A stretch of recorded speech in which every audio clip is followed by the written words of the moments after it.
live in a world starving to death. Everyone to a person is looking for something that is going to sustain them and nourish them, including vitamins. They sell so many vitamins. If you go to Stop and Shop or CVS, there's a whole row. Walmart's got the best. It is from A to zinc. Every kind of supplement in between. We are a hungry people, hungry for everything. If you go to Walmart and notice their bread aisle in the Super Walmart, there are no less than 150 different types of breads and rolls and onions and bagels and on and on and on. When we were young, you had Wonder Bread, which I think still is around. You could use it for puttying windows, it was so bad. And maybe Wholesome and Arnold's Bread and Pepperidge Farm. You had about 4, and that was about it. But today, there's a myriad of things to eat. Everyone is looking for bread. The problem is not that we are hungry, but the kind of bread that we consume. Think about the varieties of bread that I just mentioned. Just walk down any grocery store. In the world, both sides are eating bread of violence and war. Both sides. Both Republicans and Democrats are eating bread of violence on Facebook. You see it almost every day. People eating the bread of negativity, hostility, name-calling. Many of us eat the bread of having to be right all the time. And the bread that says we need to have our own way. That's the bread we like. We sometimes eat the bread of resentment toward others that we don't let go. We love that bread. Sometimes we eat the bread when we feel bad about things, the bread of loneliness, the bread of fear.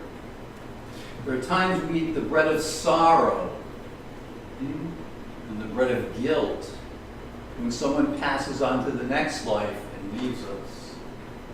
We consume that over and over again.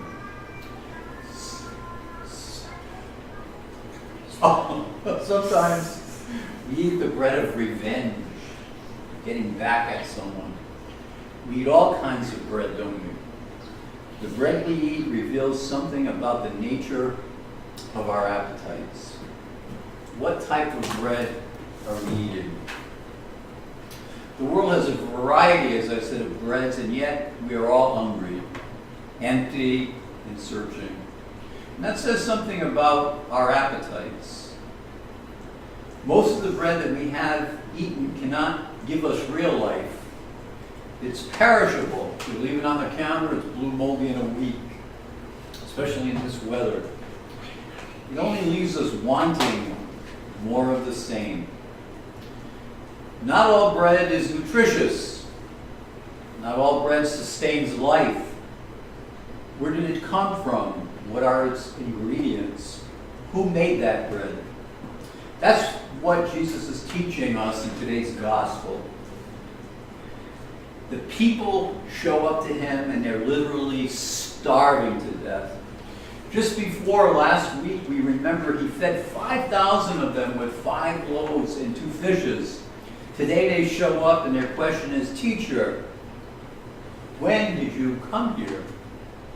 They no longer are in wonder at all of the miracles that he performed yesterday, or even give thanks for that generosity that Jesus showed.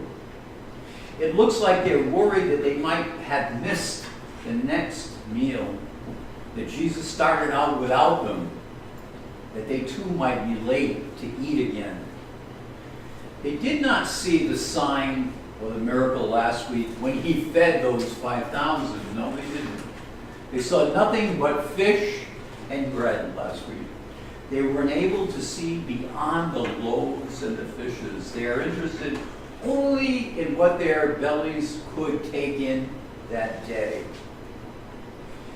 Jesus, very truly I tell you, Jesus says, you are looking for me, not because you saw signs, but because you ate your fill of the loaves. The people are concerned for their hungry bellies. Jesus, however, is concerned for their very lives, both their physical and their spiritual and emotional lives. People want to feed themselves with bread. It's only natural.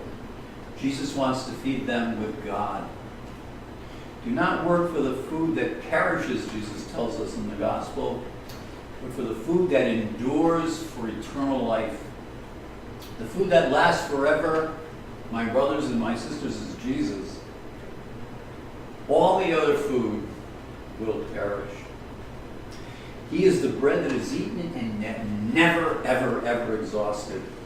He is the bread that concentrates those who believe in him each and every day.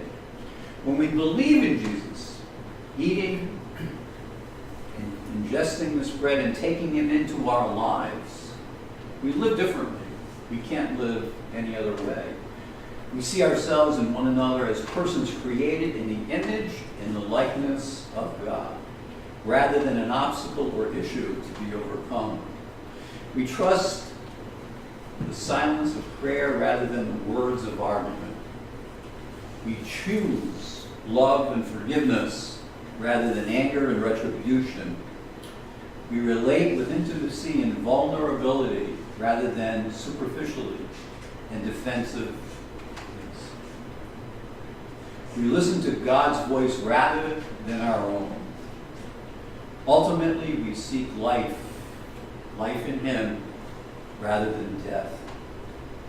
Jesus says, I am the bread of life, he tells his people. Whoever comes to me will never be hungry, and whoever believes in me will never be thirsty. He is giving the people himself. He gives us himself today. For he is the bread that nourishes and sustains each and every one of us. Jesus makes the same deal today in 2018. Nothing has changed from the day that he did that miracle of the 5,000 for the 5,000 when he fed them. Nothing has changed. In every situation, in each day our lives, we choose the bread that we will eat. Will you choose the perishable bread or the imperishable bread? What bread will you have on your table